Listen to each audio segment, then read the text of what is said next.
In the spring of 1928, a British archaeologist named Leonard Woolley was excavating a burial pit in southern Iraq when he hit a layer of clay several feet thick with no artifacts in it at all.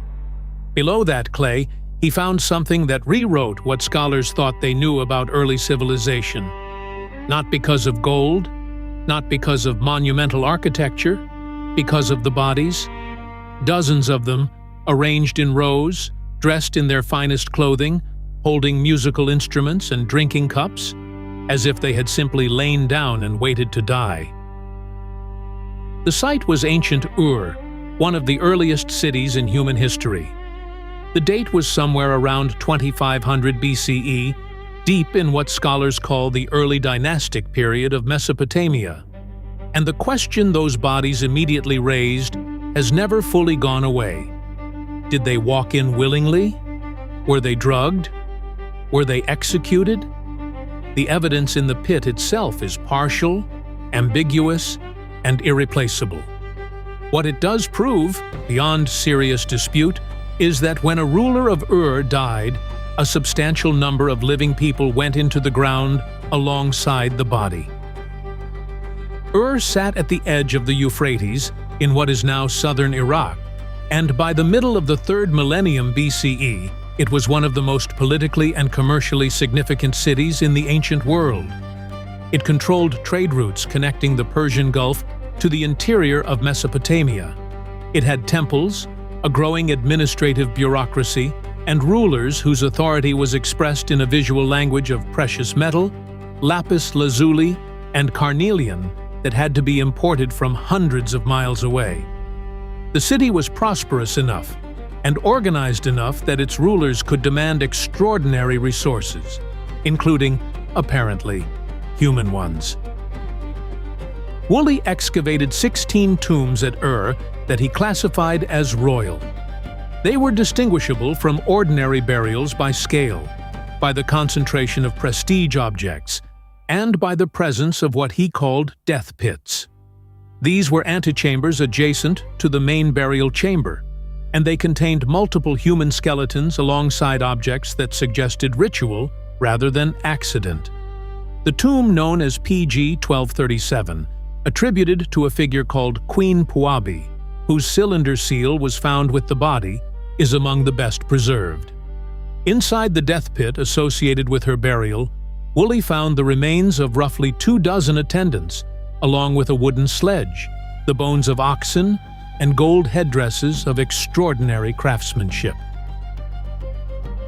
For a long time, the dominant interpretation was straightforward, if disturbing. These were sacrificed servants, killed so their mistress or master would not enter the afterlife alone. The arrangement of the bodies seemed to support this. They were not thrown in. They were placed carefully, wearing jewelry, some still holding small cups. Woolley described the scene as suggesting a procession that had ended in a mass death, orderly and deliberate. But the forensic evidence has complicated that picture in important ways.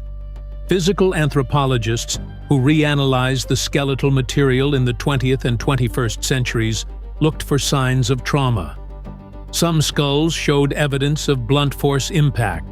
Others showed none. Bioarchaeologist analysis has suggested that at least some individuals may have consumed a substance before death, though the preservation of the remains makes toxicological conclusions impossible to confirm. What the skeletal record rules out is a chaotic killing. Whatever happened in those pits was organized, controlled, and repeated across multiple tombs. The mechanism was institutional, not incidental. That institutional character is actually what makes the royal tombs of Ur so significant beyond the spectacle of mass death. They are evidence of a belief system powerful enough to translate into a bureaucratic practice. Someone had to select the attendants. Someone had to prepare the objects. Someone had to coordinate the logistics of a procession that ended underground. The death pits are not evidence of chaos or collapse. They are evidence of a functioning administrative state directing resources toward a ritual obligation. That is a very different kind of horror than a massacre, and archaeologically, a much more informative one. The objects found in the tombs have been equally revealing, and somewhat separately from the human remains, they changed what scholars understood about third millennium trade networks. The lapis lazuli found at Ur has a chemical signature traceable to mines in modern-day Afghanistan, more than 3,000 kilometers away. The gold almost certainly came from Anatolia, or possibly further east. The carnelian beads point toward the Indus Valley. A single burial deposit at Ur pulled in material from an area spanning roughly a third of the ancient world. That is not a local chieftain with accumulated gifts. That is a node in a system. Julian Reed, writing in the Journal of Near Eastern Studies, examined the relationship between the Assyrian king lists, the royal tombs of Ur, and evidence of early contact with the Indus civilization. His analysis placed the tombs within a broader framework of interconnected early Bronze Age societies, suggesting that Ur's rulers were not isolated monarchs, but participants in something that looked, at least functionally, like a world system. The presence of Indus-style objects in Mesopotamian contexts and the appearance of Mesopotamian influence in some Indus material culture points to contact sustained enough to move luxury goods across enormous distances on a regular basis. This is where the cost embedded in the title becomes more than metaphor. The people who died in those pits were not random. The jewelry they wore, the instruments they carried, the fact that some were women of apparent high status, all suggest they were drawn from a social tier that would have been expensive to maintain and difficult to replace. If the attendants included trained musicians, craftspeople, or administrators, then the death pit was not just a ritual. It was a real economic cost, borne by the city to demonstrate that its ruler's power extended even over death. Whether the attendants were volunteers, condemned prisoners, slaves purchased for the purpose, or something the early dynastic social system had no modern equivalent for, is genuinely unresolved. The textual record from Ur in this period is limited, and no surviving document describes the practice directly. What the archaeology confirms is that it happened, that it was organized, and that it stopped.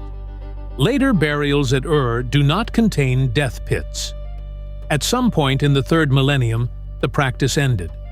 We do not know whether it was a policy decision, a religious shift, a change in dynasty, or gradual social pressure. The absence of an explanation in the record is itself part of the record. The contents of the tombs left Ur in two directions. Woolley excavated the site on behalf of a joint expedition from the British Museum and the University of Pennsylvania Museum. The finds were divided between the two institutions and the Iraq Museum in Baghdad. The gold headdress associated with Puabi is currently in the British Museum. The ram in a thicket, one of two nearly identical gold and lapis lazuli statuettes found in the death pits, is split between London and Philadelphia. The Iraq Museum's collection suffered severe losses during the 2003 looting following the fall of Baghdad, though the major Ur objects had been moved to secure storage before the conflict. The current location and condition of every significant piece is a matter of documented institutional record, not inference. What Ur changed in our understanding is not simply that early societies were capable of organized violence, which was never in doubt. It changed the picture of how early states justified themselves. The death pits show a ruling class that had successfully persuaded, coerced, or institutionalized the idea that the ruler's passage required accompaniment. That idea had to be maintained across generations for the practice to recur in multiple tombs. It required belief, or at minimum compliance, at a scale that implies something more durable, than individual tyranny. A single powerful person cannot force a practice that appears archaeologically consistent across at least 16 royal burials, spanning what may be a century or more. That kind of consistency requires a system. The lesson that survives the excavation is not about ancient brutality as a mirror for modern shock. It is about the relationship between political authority and symbolic cost.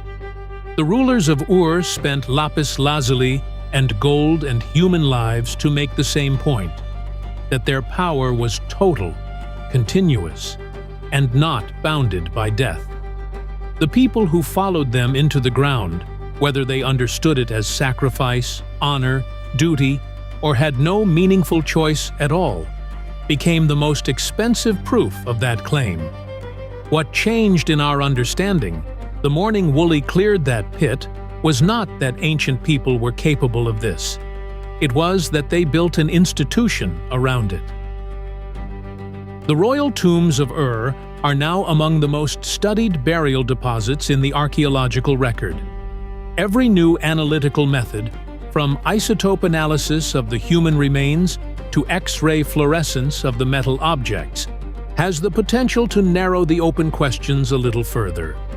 What the origin point of the lapis tells us about trade, what the skeletal stress markers tell us about the lives of the attendants before their deaths, what the chemical composition of the soil layers tells us about the timing.